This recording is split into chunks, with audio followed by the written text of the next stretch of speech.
microphones.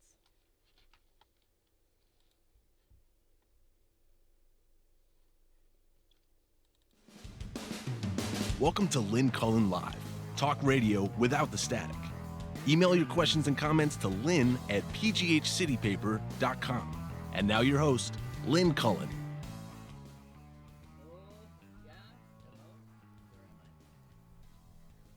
Why is it always, hello? I Always can't hear myself. something, isn't it? Oh, because you're on the wrong mic, that's why. Because I'm on the wrong mic.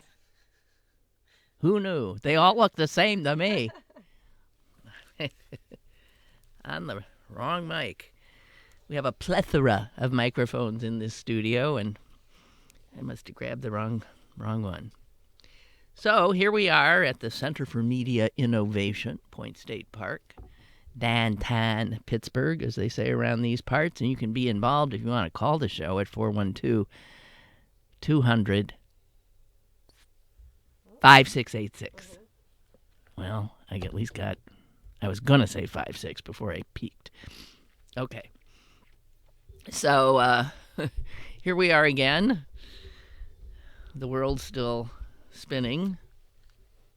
Our heads are still spinning. And that's not going to end anytime soon. Thank God the French elections were not, the outcome thus far is not totally terrifying. Although this is the first time that Marine Le Pen made it into the second round. Her dad had done so a few times earlier. But you don't have to tell us Americans that these elections in these unsettled times can be, well, surprising. So I ain't going to rest easy until the second round is over on May 7th. So that's just 2 weeks. Boy, they do elections better. I mean, in that regard. There's no time for the kind of craziness that we involve ourselves in these elections, in our elections. I don't know. You do it, the two vote getters then face off 2 weeks later. Neither major political party in France moved ahead into the second round. I guess that hasn't happened in, I think, almost 60 years. So the destabilization of politics in the world is really epidemic, it seems. And who knows? Jeez. Who knows? This we do know. Marine Le Pen is a fascist. She's a hater. She is a xenophobe. She is somebody that Steve Bannon would love, and in fact does. And our own president apparently thinks highly of her as well. And he is then joined by, of course, Vladimir Putin of Russia, who is trying to do with Le Pen what he did with Trump, which is give her a big assist. So he will be very active in the next 2 weeks, the Russians will. They were active up until this point, but they will be very active now that it's whittled down to just one other candidate. And he's totally untested, like Trump, new to politics. He got into politics by forming his own party. I form a party. This is my party. I'm the head of the party. And, he's young, telegenic, moderate. Moderates are starting to look good to me, I'll tell you. They are. I'll take a moderate. I know moderates, they drive you crazy. But you know what? Generally, things don't explode under them. So he's sort of a moderate, and I hate to say a former investment banker, I believe, or hedge fund manager, one of those loathsome job titles. So, but he's my guy. Macron. He's my guy. Because she is despicable. Okay. So, if you get the New York Times on Sunday, do you love to read the wedding thing, the Vows it's called? It goes on for 5-6 pages. It's fun. Do you ever look, Celine? I mean, there's all these portraits of couples. They do, little. The announcement is such that you get a little, and then some they embellish, and you get pictures and how we met and blah blah blah, and it's. My father once shocked me by telling me he loves reading that because I think it's a very girly thing. How they met. It's all, really, it is. I mean, men reading the wedding announcements, but my dad loved it. He loved hearing about these young people, where they came from, how they met, why these two. So I guess guys can do it too. Now, what blew my mind is in the section yesterday, which is in the, the fluff section. It's in the style section. That's for women, too, because women don't like to bother their pretty little heads with war and suffering and blight. And so there was always a woman section, and this is part of what remains of it. Yesterday, there was this picture in the middle of it, a little story, and there's a guy sitting there in the picture, and if this guy doesn't look like a guy's guy, I don't know who does. I'm going to show it to Celine first. What? She goes, okay, Celine, put your mic on. Okay. Okay, see this guy? I'll let you look at him again. I see him. Okay. Let me get a good look at him. Okay, so what do you think about him? What would you say? Well, he looks like he's from the Bronx, maybe? Right. Sort of like Yeah. What? 1965 guy from an Italian family with a really retro-looking suit that's a little baggy. And it's brown, and he's wearing a black tie. What about his hair? His hair's new. It's sort of spiky. I don't think that's intentional. You think he's just I think it's just a unkempt? little messy. Okay. Yeah.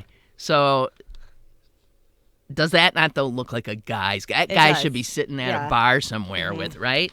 Right? Talking smack about the football game. Exactly. Is this going to show on...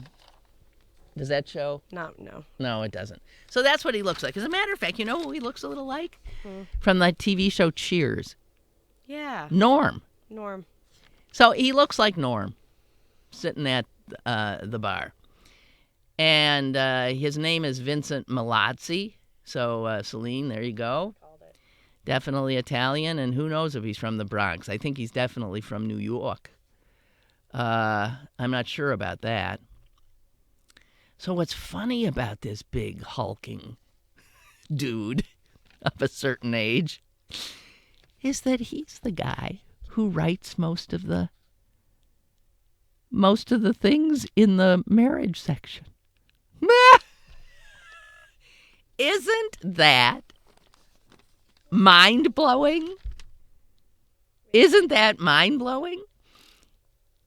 It's so sweet. It's so sweet. It's so not what you expect. And he says, I'm a reporter for the Society News Desk of the New York Times. And he's the one who will call a couple up and say, I guess people ask to be part of this page, and then you have to be found desirable enough. So he says that when he talks to them, they're stunned at first. Hey, so I hear you're getting married, so... And he does. It says here he has a bulky New York accent. So there he is. And again, just this perceptions that just these assumptions based on how people look. So sweet. It is sweet. And here's what's even more mind-boggling. He's been doing it for 14 years. It's something he asked to do. could I please do that instead of what I'm doing? And you know what he was doing? He was a reporter. But he wasn't doing wedding announcements. He was doing sports reporting for 17 years. He was in the locker rooms. He was covering, Major League football, baseball, all of it for 17 years. And he never explains in this little thing why he decided to make the transition. In that regard, he's a lousy reporter. I'm reading this and thinking, well, tell me what happened. Why would you go from, that to the, absolute opposite? He doesn't say. But he loves it. He just loves it. And he's sort of the gatekeeper. He decides if you're getting your name in the New York Times Sunday Vows section. And he says he just loves it. He says that I've met ordinary people, extraordinary people. He said people think that you only get in if you're rich or related to somebody who's important. And he said that's not true, and it isn't, because if you do read it, you find out otherwise. But he said, it's everybody from chauffeurs to descendants of Mayflower passengers, military heroes, construction workers, screenwriters, news anchors. And then he says this, which is very funny. People with absolutely no acting or screenwriting credits who claim to be actors and screenwriters. Man, there are a lot of those around, I can assure you. So there it is. I just thought that was so cute.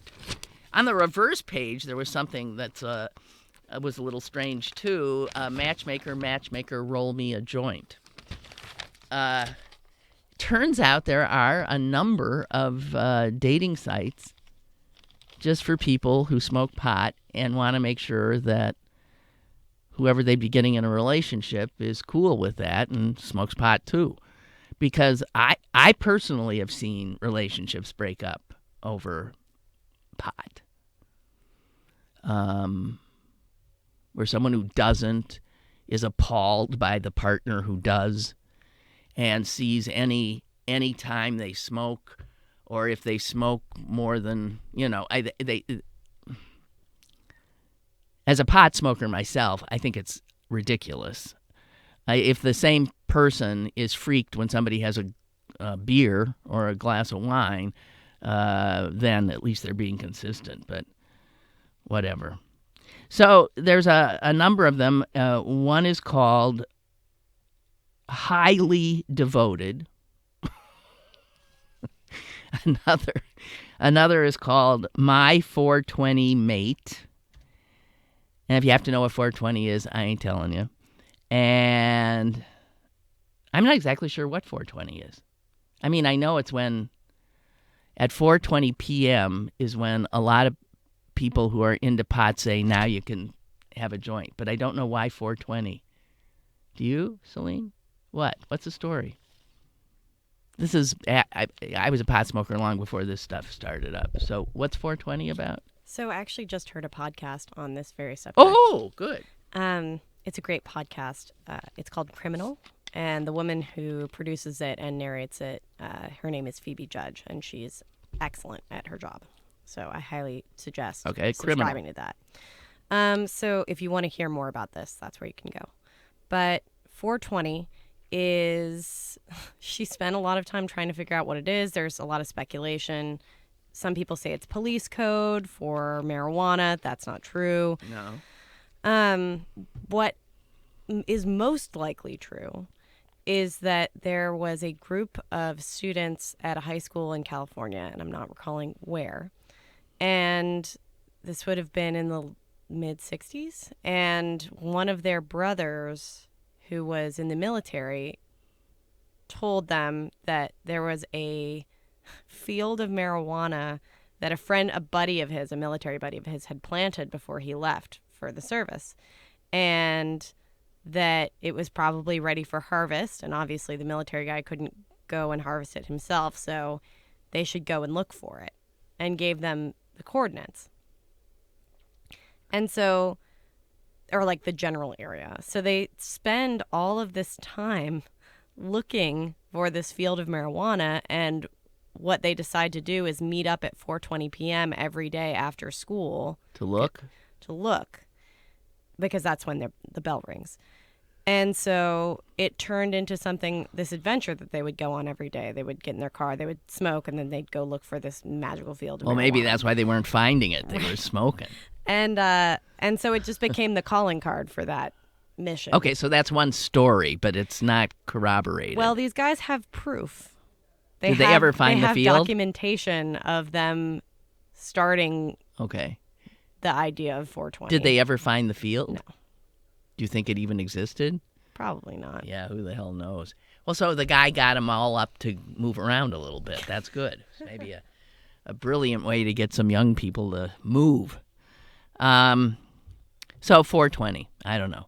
The rapper and activist Killer Mike, he's a big 420 guy. I follow him. So almost every day on Twitter, I get something from him saying 420. I'm thinking, what? Now, people who drink, they often use 5, right? 5 o'clock. It's 5 o'clock somewhere. I don't know what name it's about. But anyway, so it would make sense if pot is what you do. You don't want to go on a dating service and then find that the person is like really finds that offensive. Because it can be a big point of conflict. So,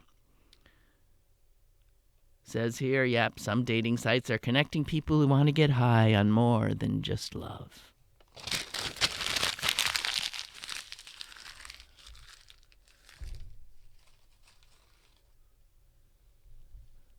I hope you don't mind me just being a little less political for a while, because I can assure you it won't last. Oh boy, hang on. I get this. As a matter of fact, I think that might be it. I'm looking at everything else I have. Oh no, there's this. This was fascinating to me, and maybe it's fascinating to me for an obvious reason, which will become apparent in about 2 seconds. But it's something I've talked about on this show. And then to see an op-ed in the New York Times saying the same stuff I say is always sort of gratifying. And I'm glad to know I'm not alone. It's a piece written by a guy named Mark Oppenheimer, who also has a friggin' podcast. Who doesn't? Don't you have a podcast? What's wrong with you? Anyway, Oppenheimer, it's one of those things, Steinberg, Goldstein, you don't know, and I can't ever keep it straight. I can't even, is it Carl Bernstein? Or Bernstein? Bernstein, I think. But it can be, if you think Stein in German is a Stein. So, but a lot of people say, you just can't, whatever. It's a minefield out there. So anyway, this is about, the guy starts, let me just back into it here. The guy starts with the president managing to get through a little speech on April 14th, which was just 2 days before Easter and halfway through Passover, which is a 8-day holiday. And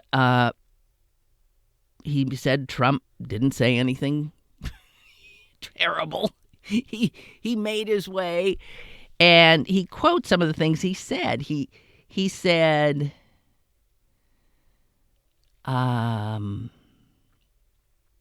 why can't I find it?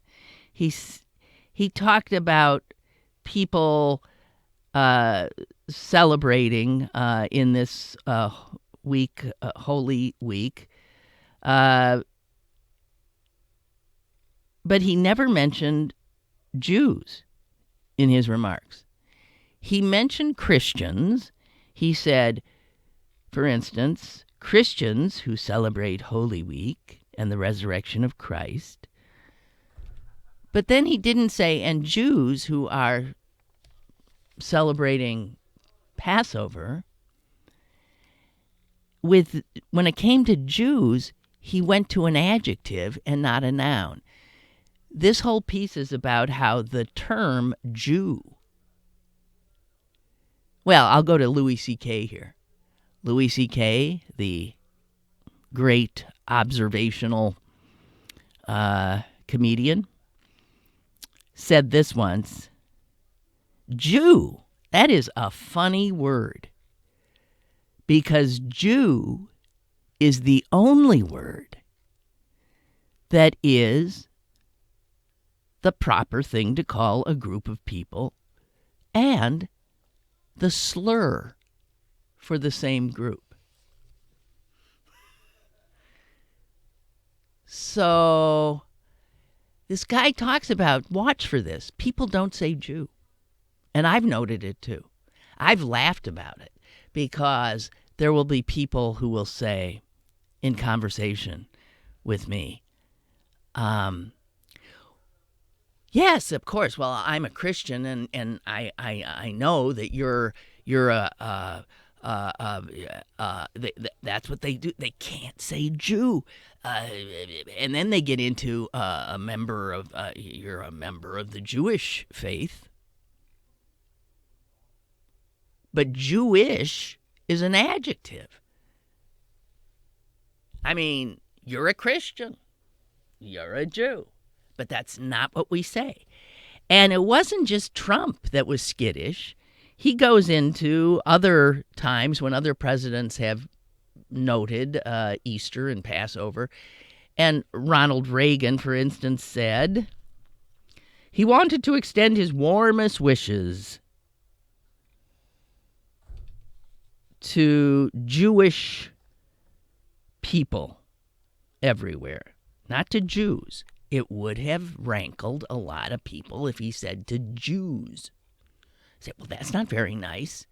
How can it not be nice to call a Jew what they are, a Jew? But even Jews have incorporated this stuff. I love calling myself a Jew. And I'm totally I'm not a religious person. And I think part of it is almost an in-your-face thing. I think. Yeah, I'm a Jew. I like seeing people flinch. And you know that I did an entire show on once calling myself, back in the radio days, a story I've told you many times, I called myself, which is true at the time, a raven-haired Jewess. And all hell broke loose. I mean, phones lit up.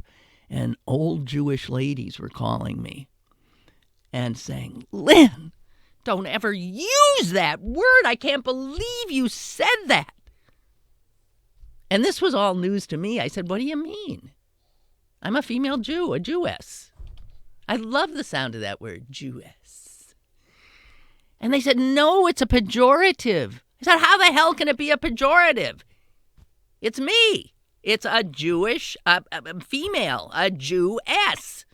No. It's a pejorative. It's a bad term. So I went to the dictionary. And the first definition was Jewess. A pejorative term for a female Jew. So there it was. What the fuck? How could, it goes back to Louis C.K., how could the proper noun for me also be the improper noun for me? It's not true with anybody else. President Obama's last Passover mentioned. He mentioned Jewish families, Jewish people, He never said Jew. Nobody is willing to say Jew. So, what's sad about this is that Jews, like non-Jews, have also been conditioned throughout the centuries to think of Jew as a negative. You wonder why anti-Semitism is so constant. You can't even say the word Jew. People get a little, did she just say Jew? So think of this. To call somebody a real Christian, now that's a real Christian, right? That is and I've said that. That's a Christian who's living Christian values. You ever heard somebody say, now that's a real Jew? No. And if they did, they probably meant something negative.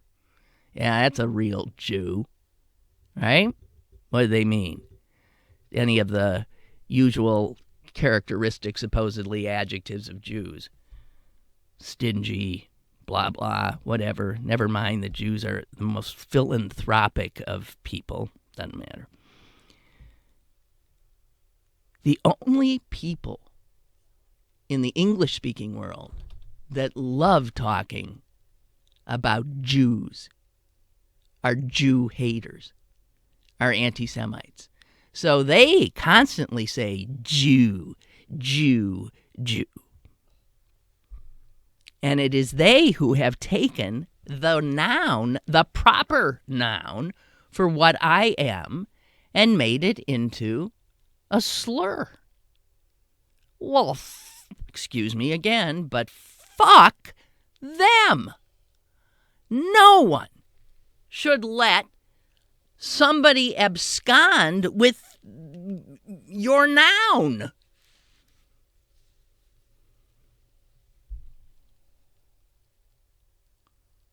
Jews have never owned the word Jew. Christians have. So this guy is making the case it's time for Jews to reclaim Jew. And we're not just Jewish, we're also a noun. Jew.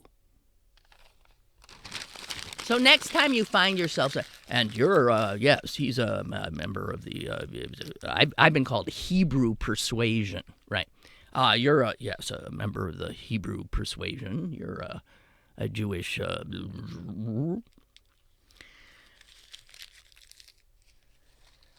But it's interesting. My father, long ago, once heard me when I started to do talk radio, and I said "oi" a few times during the show. "Oi," I would say, and it's all he heard. He was mortified, and he said, "Why are you saying oi? Stop saying oi." I said, "What's wrong with oi?" He said, "Well, it's so," and this is a difference of a generation. This is a guy who grew up and saw anti-Semitism believe me, in a very bald way. And he didn't think it was wise, if you wanted to build an audience of mostly non-Jews, because that's the reality, you wouldn't be sitting there saying, "Oi."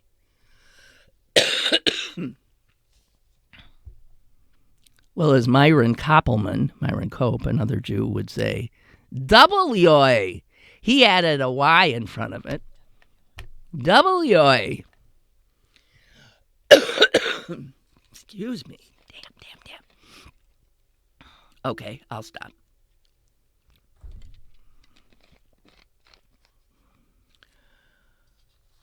A few stories that caught my eye. Did you see the president at Walter Reed? Excuse me. Did you see him this weekend? I think it was maybe even Friday. Walter Reed, National Medical Center, where so many of our wounded soldiers are.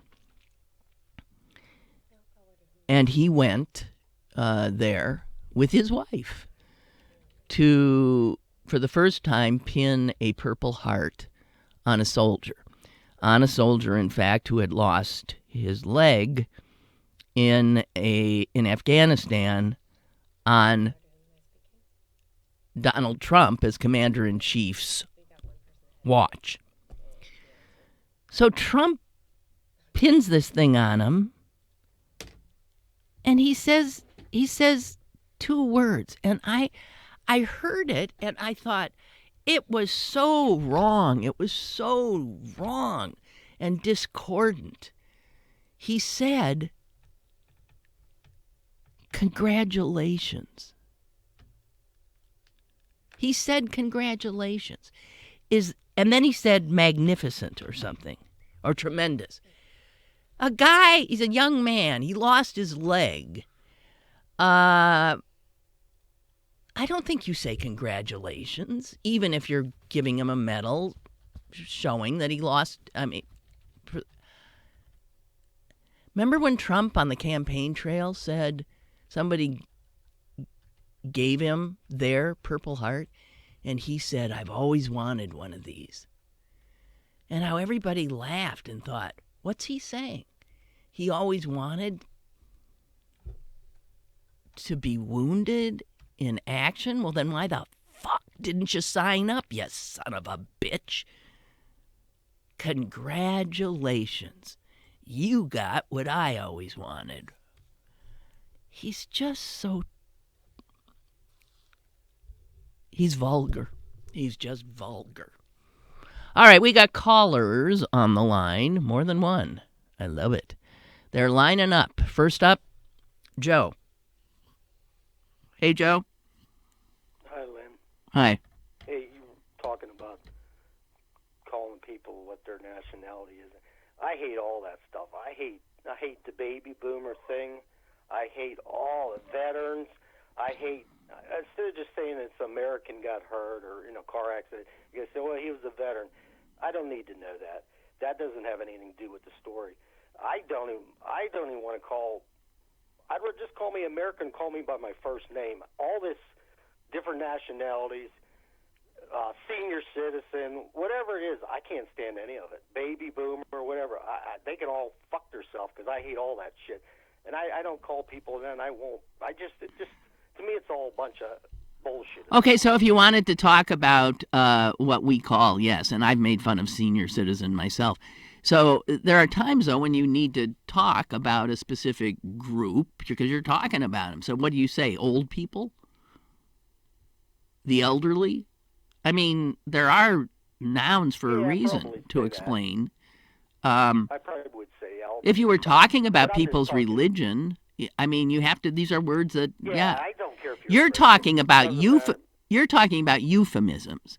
You're talking about, yes, golden agers, senior citizens, and although you're also saying that any veterans, baby boomers, which I am, but I hate all that. Generation X. Yeah, I agree. I don't like it either. Go fuck yourself, all of you. I hate all that shit. Okay. I think it's just crap. All right. Hey, that's my opinion on all righty. You're all Americans. That's what I'm saying. We're all okay. Americans, and that's what we're going to be. If you want to, but they're subsets. Stay together, then let's split everybody up. Okay. Got it. Thank you. Okay. Have a good day. Bye. Goodbye. You too. I mean, mostly I agree, but I mean, come on. I mean, people do belong to, we're all Americans. You could say calling us all Americans is horrible because that's putting us as a group in opposition perhaps to Canadians or other national groups. How about then we're all just human beings? Which brings us to Clarence. Clarence, hey. Hey. Hey. You see me messing with my mute button. So if I get on, I can't have this thing on while Joe's talking, but I want to hear what he's saying. Oh. So, anyway, he almost made me switch up my why I called. I am about how I am about labels. I would even remove the American one. That's like your address. It's not who or what you are. That's basically your address and all those. I always tell people like the ethnicity, religion, all these things that humans kind of made up, or just I don't know, labels that they made up to make us more tribal. But back to the Jew thing.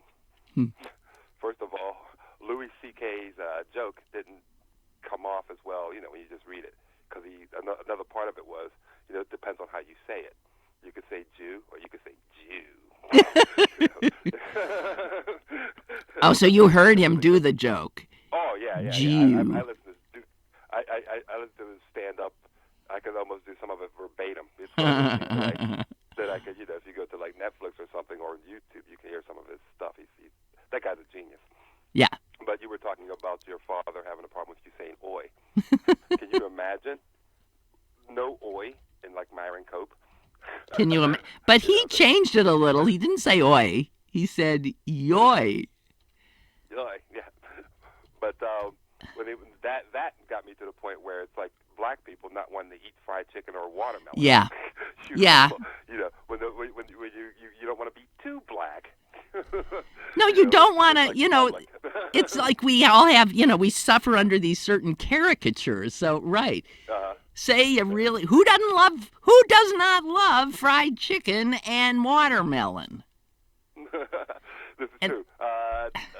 Dave Chappelle talked about that. He said he was in a restaurant and the guy didn't even ask what he wanted. He said, "I'm assuming you want the chicken."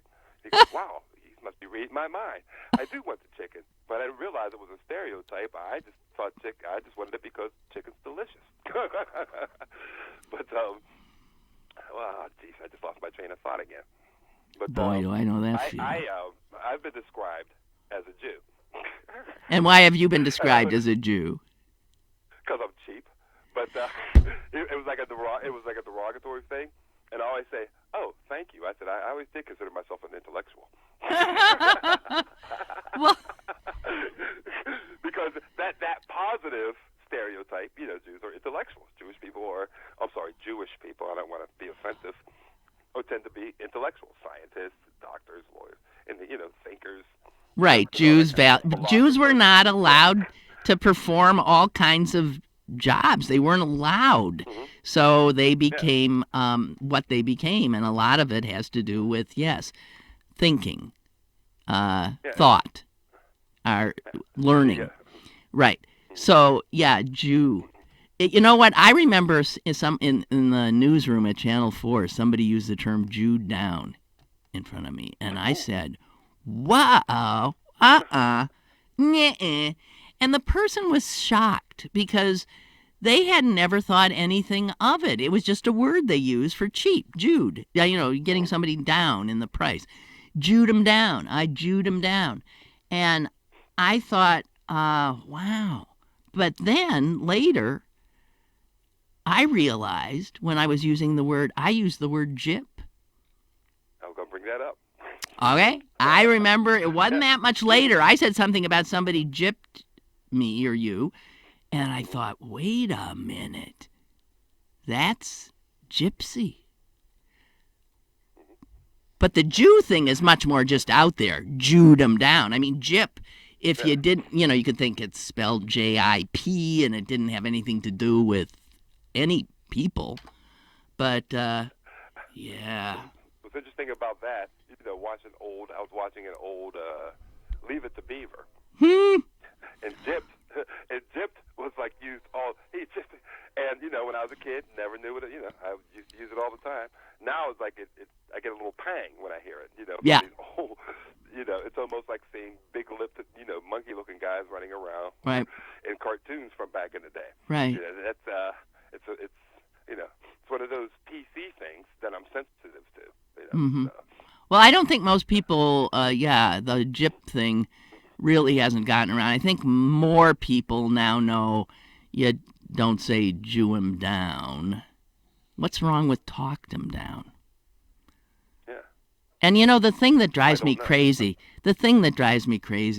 is Jews, as I said, are, if you look at some of the most philanthropic family foundations and giving, Jews are, as a group, extraordinarily generous people.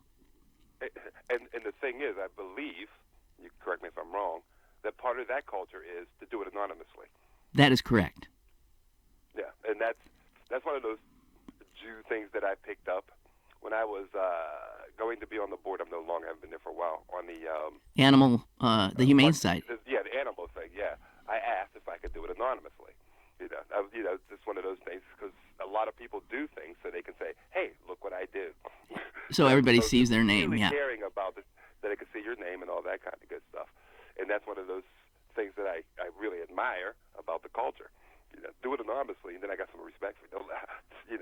Well, but let me tell you, you can admire it about the culture, but on the other hand, Jews are regular people, and people like to get credit for what they for what they do, and don't they? I mean, I know.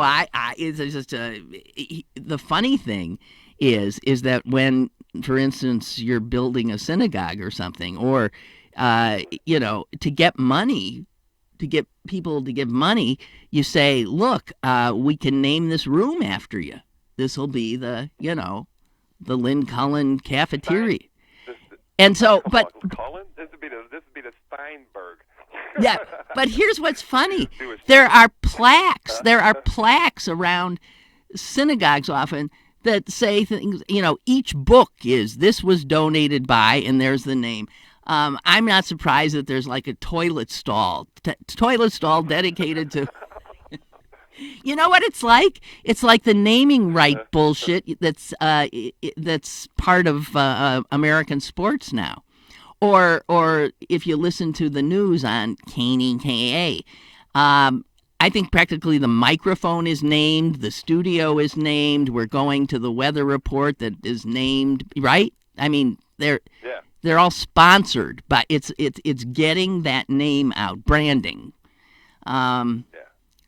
I don't know. People like. Yeah, I've heard of hotels called Trump, like after a president. Yeah. No, there's some guy who wouldn't give a damn thing anonymously. In fact, he gets his name on things he has nothing to do with.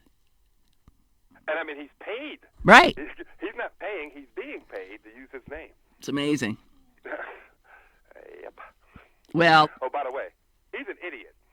As opposed to being mean, Donald Trump. That the whole thing you were talking about while I was waiting, with the veteran. Yeah. At the hospital. Yeah. Yeah. It's like in the Purple Heart. He doesn't. He had no clue what the Purple Heart was about. He just had no clue. Well, but he knew the guy. He's looking at the guy. The guy's leg, half his leg is gone, and he says, "Tremendous, congratulations." That's not what you say. Yeah, you say thank you. Right? Yeah, but Trump doesn't know what the Purple Heart is. Yes, he does. You think he does? Yes, it's for getting wounded. He does now. He does now. Even after for what he said at the that one rally. You would think he would learn what the Purple Heart was after that mistake. Some guy getting the Purple Heart. Oh, I wish I had. I wish I could get one of these. He just thought it was some kind of like reward for being a hero or something like that. And then he forgot about it. He didn't need to know it again. And he gives the Purple Heart to somebody, and he says something stupid. That's him. He does it all the time. I don't think he has a clue. I think he's an idiot more than he's evil. Well, he's an idiot in many respects, but he is smart as a whip when it comes to branding, which is how he got where he got, and playing this certain character. It's how he got where he got. God. Well, okay. Well, thank you. Appreciate the call as always, Clarence. Thank you. Yeah, you're welcome. Okay. Bye. Bye. Congratulations. You lost your leg because I ordered you over there to do that. Tremendous job. Tremendous job. You know what he also did on the day of the Science March? He canned he canned the Surgeon General, which is a scientific post essentially, right? The Surgeon General, he told him to take a walk. In fact, the statement said the following: after assisting in a smooth transition into the new Trump administration, Dr. Murthy has been relieved of his duties. Yes. Thank you for helping us move in, take over your office, and now get the hell out. This guy, by the way, is, I think, of Indian origin. He's and he's the guy who had trouble getting his nomination through because he dared to suggest that gun violence was a huge public health issue in this country. Well, we can't have that. Somehow he squeaked through after more than a year, and now Trump and Price, I guess would be the other guy who would get in on that, have said, you're out of here. I can't think of anything better. Scientists marching in the streets, and he fires a scientist, essentially. By the way, speaking of the Science March, I did not go, but a lot of people I know did. And even here, it was a pretty big, again, these are sizable outpourings when they occur. They're becoming so common that they don't get a lot of coverage. I noted that in one of today's local papers, well, I guess the only local print, Post-Gazette, they had a relatively large story buried somewhat in the front section, and as far as I could tell, it was not localized at all. So I was looking at pictures of people in Washington, D.C., and pictures of people maybe in New York, and I thought, what the F? You can't even send a photographer to cover it here? What, locally? It's depressing to me. I mean, it's a no-brainer. It didn't just happen in Washington, D.C. There were a lot of people in Oakland marching. Where was the coverage?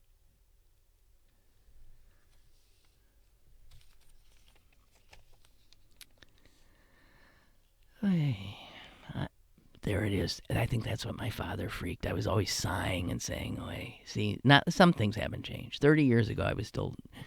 I want to point out that the new justice on the court, Neil Gorsuch, the first real decision he has made now, because he did make one on the court,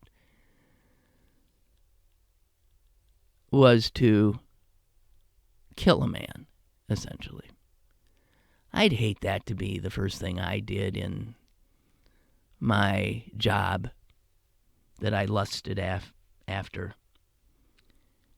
And this was, he failed to stay the execution of Liddell Lee, who was one of those Arkansas guys who the state of Arkansas is desperately trying to kill before the end of the month because the drug they used to kill him is about to run past its expiration date.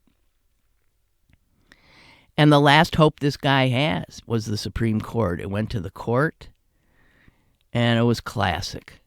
5-4 decision, he dies. And he's dead. 5-4 decision, refused. And then they killed him. They wouldn't have had a 5-4 if Gorsuch hadn't been seated. That guy'd still be alive. So the first thing he did was side with all the other Republicans on the court. Kill him. The first significant decision by Justice Gorsuch was to approve the killing of a man by taxpayers. And here's the thing.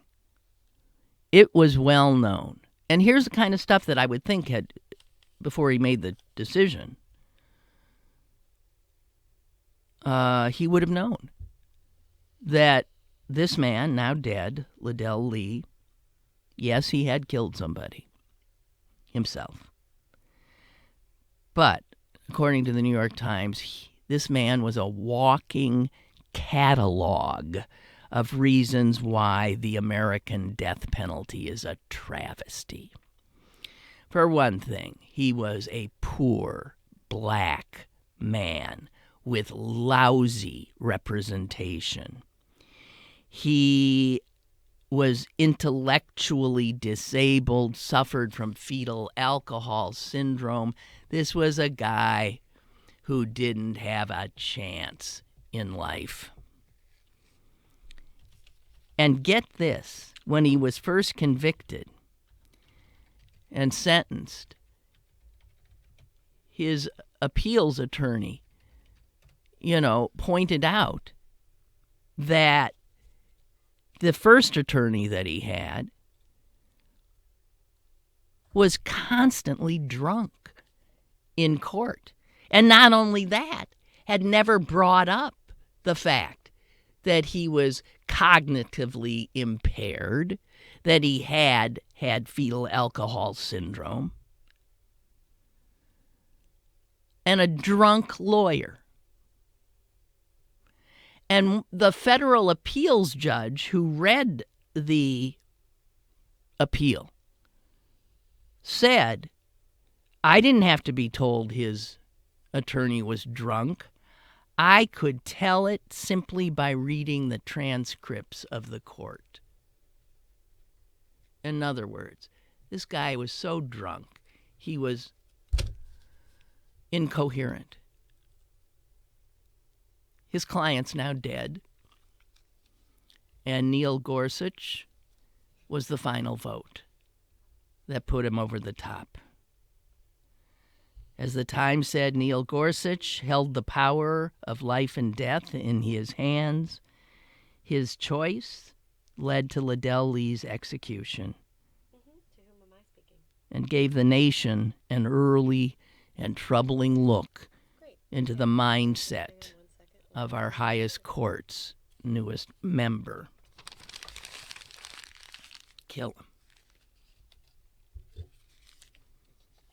And we got George on the line. Hiya, George. George, hello. Talk. Hi. Yes, George from Lynn Township, Mhm. of course. Hi. Hey, I wanted to touch on that science subject you were talking about and Trump. Mm-hmm. What you missed this morning was at 10 o'clock, Trump and his daughter and a woman, NASA astronaut, had a program this morning where Trump, in all his crass, tasteless showmanship, is exploiting science, NASA, etc., and women. I gotta say too in this case. He had a call up to the International Space Station. Oh boy. To give recognition to Dr. Peggy Whitsick. She's a NASA astronaut who has a long endurance record now. Oh. Of the longest endurance in space of an American astronaut. Or not just an American female astronaut? American astronaut, not even counting female. Yeah. Really? Longer than like Kelly, who got all that publicity? Was up there for... Really? Yeah, she's been up there, I think, 3 or 4 times. Oh, cumulatively. Four times. She was commander of the space station. She was a commander on the space shuttle. She's a longtime astronaut, doctorate degree. She is a kick-ass woman who's been around a long time, and she's up there commander of it again, and she's the long endurance one. And see, normally a president wouldn't do this. NASA would do this when she comes back, but I just find it very tasteless of Trump to be sitting there with his daughter. I saw it as exploitation. You can watch the video after your program, but it was... Well, exploitation, what... Reading from a script. George, it's all... From a script. Well, he has to. He couldn't... He has to. He's going to be doing something at the U.S. Holocaust Museum in, I think, a few days. Yeah. God help us. You can bet... No, but you can bet that will be very carefully scripted. He cannot go off script. He'll be reading like he did today. Yeah, he has to. He'll be reading like he did today. He was sitting there reading a detailed script. You can see it, word for word. Yeah. He was following, looking down at his desk. So was his daughter Ivanka, too. She's reading like she was a junior high school student. And then they had a sorry to say, a blonde woman, a female astronaut, sitting next to him in her jumpsuit, her flight suit.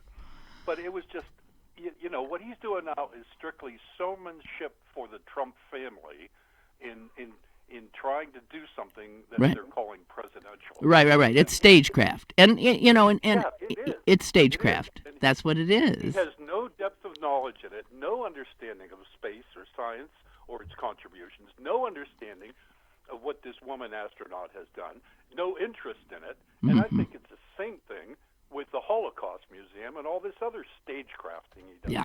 It made my skin crawl when I watched it. And see if you get the same impression. I just had to tell you this. Well, if I'm feeling a need to have my skin crawl, I will definitely look it up, George. Hey, you're Thank doing you. good. You're looking good. I love your program. You're so mechanized and high tech. I can't believe it. Yeah, right. Okay, thank you. Thank you. See ya. Good to Bye. hear from you. Bye-bye.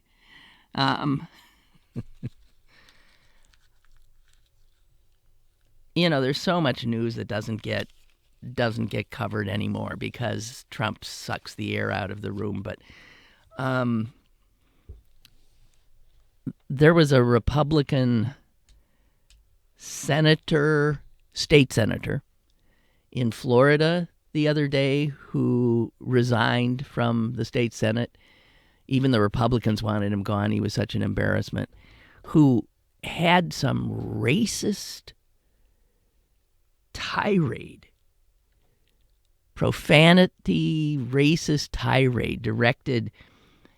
I'm unclear. I've seen a few accounts at, I think it was a colleague, a female black colleague. And that was it. He was censured and told to take a walk. Senator Frank Artiles, I'm not sure how to pronounce it. But now news comes out. He had managed to knock off a Democrat in what is a Democratic district. So when he made it to the state Senate in Tallahassee, it was considered extraordinary. He had a ton of money behind him. Get this. His political committee was called Veterans for Conservative Principles. And guess what? The Florida Division of Elections is now asking questions about a long list of expenditures made by the Veterans for Conservative Principles Committee, such as, why did that committee hire a former Hooters calendar girl and a Playboy model as consultants? That's what they were down with. They were consultants. And were the payments related to a trip to the Kentucky Derby or a fishing tournament in Key West part of the campaign? And what was the more than $51,000 in reimbursements that went directly into this jerk's, the profanity spewing racist guy's pockets? So he's out of the Senate now, and I'm hoping he'll be heading to jail soon. Yeah, Playmates and Hooter calendar girls are being paid as consultants. For what, do you think?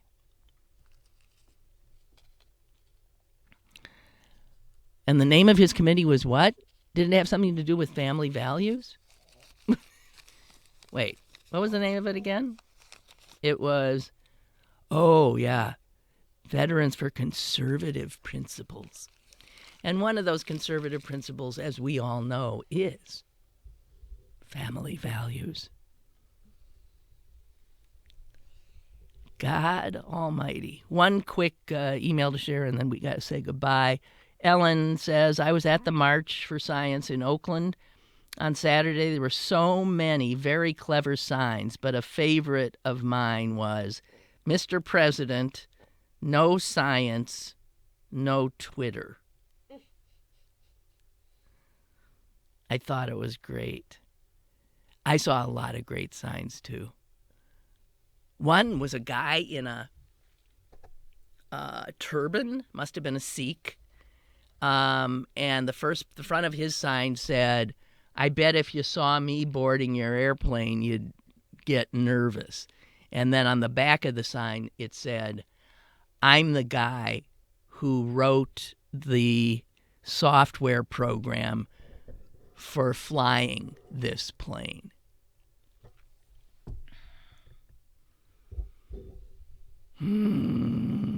Okay, that be it. Thank you, Ellen. Thank you all. Appreciate it. And enjoy the day. We'll see you tomorrow. Bye. Lynn Cullen Live, Monday through Friday from 10 a.m. to 11 a.m. and archived at pghcitypaper.com. The opinions expressed on Lynn Cullen Live are those of the host and do not necessarily reflect the viewpoints of Pittsburgh City Paper or its advertisers.